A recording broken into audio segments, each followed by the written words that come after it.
based upon accounts that Facebook had identified, showed an enormous lack of understanding from the Twitter team of how serious this issue is, the threat it poses to democratic institutions. Earlier this year, I started building a simple AI to help run our home. I talked to Jarvis using this app I built. Good morning, Jarvis. Good morning, Mark. It's Saturday, so you only have 5 meetings. Room temperature is set to a cool 68 degrees.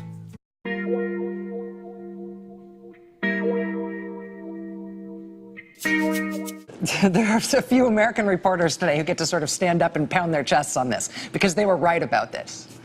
Yeah, Facebook saying last week that there's about a $100,000 ad buy from Russian sources during the course of this election. Companies have come out now talking about this. Russians were Russians. There were no Russians.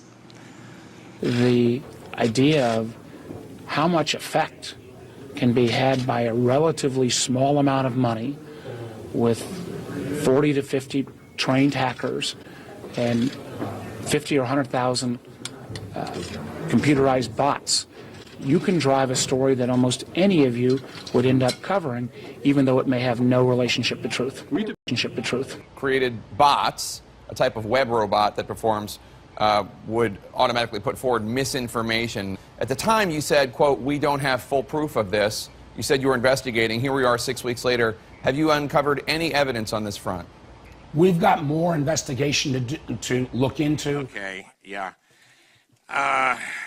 Will Facebook commit not to accepting political ads paid for with foreign money in the future, say with rubles or the North Korean won?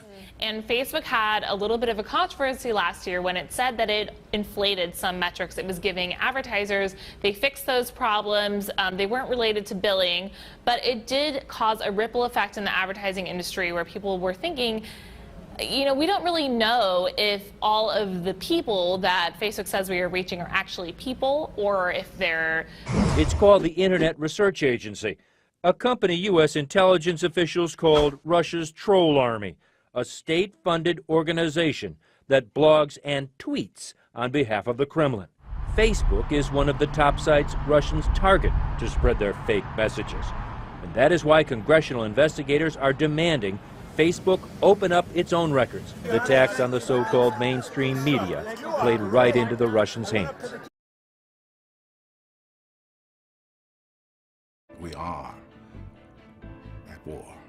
They sort of have this malicious fake element to them where there are a lot of fake accounts, a lot of fake pages, and they try to spread propaganda in one way or the other. And what we've found is that law enforcement officials here in the U.S. and intelligence officials here in the U.S. have been concerned about this level of Russian cyber attacks for some time. This was a concerted effort, they say, on the part of the Russian government to interfere in this country's business, essentially to... Facebook, which basically denied any responsibility around our elections. By the time the French elections took place this spring, they actually took down 30,000 fake sites. This month, Senator Mark Warner and others have called for possible legal changes that could regulate political advertising on Facebook. These would be involuntary regulations on Facebook and other online platforms that would put new requirements on them and on advertisers. So this could potentially head off, satisfy those demands for regulation of Facebook. All this comes after earlier this month, Facebook admitted that it learned that a sketchy operation likely based in Russia. The response was, frankly, inadequate. And while $100,000 might not sound like a lot of money, it can buy a lot in Facebook advertising. This is more than 3,000 ads that were purchased. We are dealing with something new here, a new threat. What at this point do we know about how this is being deployed by foreign governments? Well, many analysts think that that's really just the tip of the iceberg, and there's a lot of demands and expectations that social media companies will have to be more forthcoming about what they saw happening last year and how that's continued to evolve. He secretly uses cyber warfare to attack democracies around the world. Using social media to spread propaganda and false information, he convinces people in democratic societies to distrust their media their political processes. I think also it's personally going to be a big deal for some of the reporters who were right about this story in the first instance months ago. Reporters who have been staring down denial after denial after denial on the story for months, who have now finally been proven right. This is something that the intelligence community made a positive declaration about in January of this year. This is not controversial stuff. This is basically settled and understood, at least if you believe this intelligence community report that came out in January. Russia's state-run propaganda machine, including its network of quasi-government trolls, contributed to the influence campaign to help Trump and hurt Clinton. The report, U.S. intelligence agencies accused Russia of hacking Democratic National Committee and Hillary Clinton campaign emails and leaking them to WikiLeaks to fuel Russia's propaganda campaign. It was designed to, quote, undermine public faith in the U.S. democratic process, denigrate Secretary Clinton, and harm her electability and potential presidency. It worked. It says intelligence officials have found that Moscow's agents bought ads on Facebook to target specific populations with propaganda. Facebook comes out and says no, the company has no evidence of that occurring. Very, very pointed accusation there, right?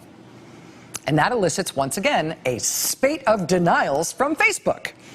It was CNN reporting that top Democrats on the Russia investigations, and Senator Mark Warner in particular on Senate Intel, they were convinced that Facebook holds the answers that investigators are looking for on the question of potential collusion between the Trump campaign and Russia.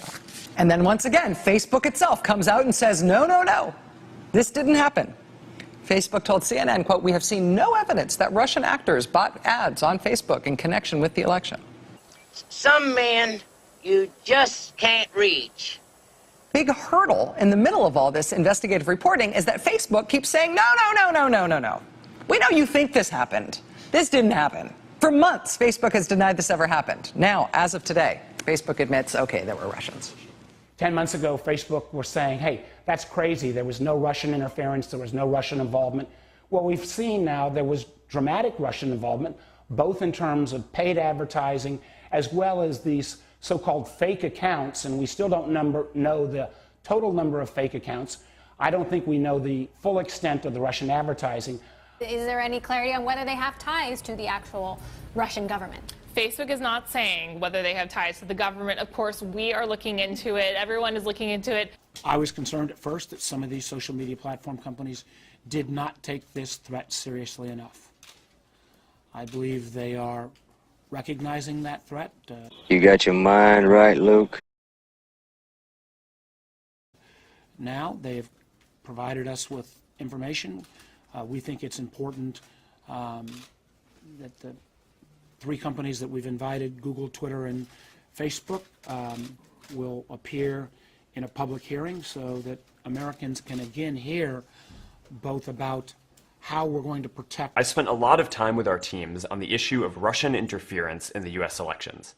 And I made some decisions on the next steps that we're going to be taking. And I got my mind right. Facebook's mission is all about giving people a voice and bringing people closer together.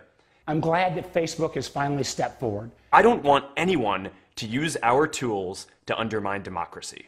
That's not what we stand for.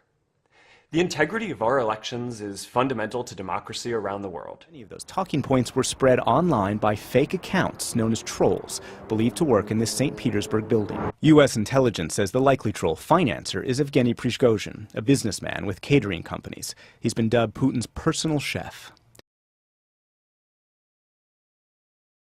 Net neutrality is an idea that all internet traffic should be treated equally by your internet providers.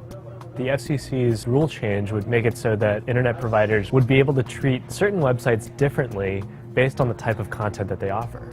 So the FCC voted to repeal the government's net neutrality rules in a move that would allow internet providers to speed up some websites and slow down others. And it's a big victory for Republicans who have promised to roll back much of the regulations that were passed during the Obama administration. Any purveyor of propaganda, your dream is to have some high-value amplifier amplifying you, especially if you can contrive that in such a way that you are divorced from it. If I listen long enough to you,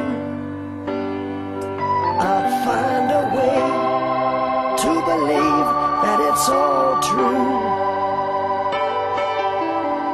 Knowing